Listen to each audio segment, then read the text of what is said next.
Comment augmenter la valeur des commandes ou du panier moyen?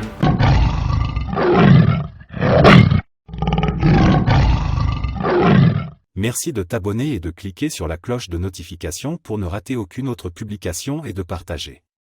Salut à tous, Mathurin Tatumo, c'est mon nom, entrepreneur web et investisseur. Ici, nous parlons entrepreneuriat, mindset et développement personnel. Et aussi pour tous ceux qui font dans l'e-commerce et la vente en ligne, nous les accompagnons. Comment trouver des produits gagnants, des produits qui rentabilisent le plus. Comment acheter à l'extérieur sans se déplacer et se faire livrer en Afrique.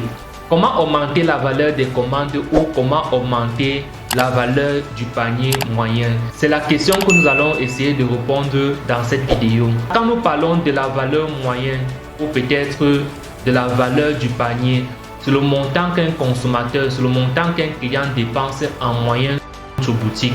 Ça peut être notre site web ou notre page de vente. Et l'augmentation de cette valeur s'effectue en dehors des sources de trafic, que ce soit les sources de trafic ou les taux de conversion. C'est très important de ne pas négliger cet indicateur. C'est très important de ne pas négliger ce côté-là qui est aussi une source de trafic. Dans cette vidéo, nous allons partager 4 moyens pour optimiser la valeur des commandes ou encore le panier moyen. Le premier moyen, c'est ce que nous appelons la vente croisée. C'est quoi la vente croisée? La vente croisée dépend d'abord de votre niche. Donc la vente croisée, c'est quand par exemple tu as un client qui prend un produit, comme chez nous ici à Bichon. Par exemple une cliente qui se retrouve à prendre un biberon au bébé. Si elle prend ce biberon et que le biberon coûtait 1500 francs, c'est un exemple simple. Derrière, nous proposons encore à cette même cliente un chauffe-biberon USB qui coûte par exemple 2500 francs. Donc c'est un produit qui accompagne juste le premier achat. Si par exemple vous vendez des piles à montre et que vous avez un client qui vient vers vous pour acheter des piles, une pile d'origine. Et là maintenant derrière la pile, vous posez à ce client des différents types de bracelets encore plus designés ou peut-être une montre encore plus designée. Donc là ça amène le client à acheter plus. C'est ça que nous appelons la vente croisée.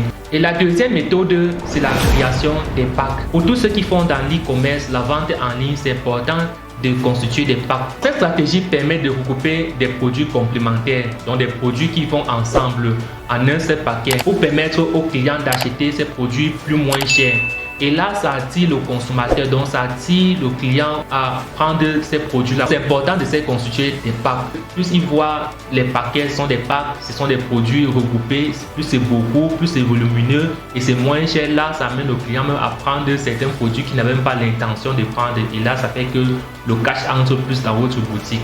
Et le troisième moyen consiste à offrir des réductions sur la quantité. Donc ceci est très important, apprendre à offrir des réductions sur la quantité. Ce moyen consiste juste à offrir une réduction à un pack de produits, donc à un paquet de produits pour permettre aux clients d'avoir ce produit facilement à un moyen prix. Et là maintenant ça dépend du type de client. Donc si c'est un client de la maison, comme on a souvent tendance à dire dans notre jargon, si c'est un client de la maison, là, c'est important de faire des offres de réduction pour permettre à nos clients qui sont déjà abonnés chez nous d'avoir des packs de produits à des prix vraiment cadeaux.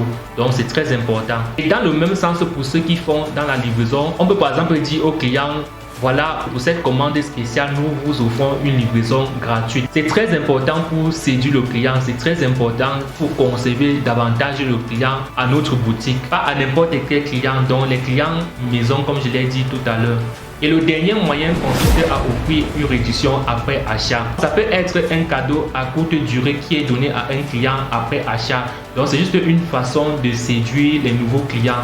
Donc c'est une manière de montrer le professionnalisme aussi à des nouveaux clients. Donner à ces clients un autre produit supplémentaire, mais un produit qui ne coûte pas vraiment cher et qui a de la valeur aussi. Donc là, c'était les 4 moyens pour donner de la valeur aux commandes ou encore pour donner de la valeur au panier selon le type de consommateur ou selon le type de client.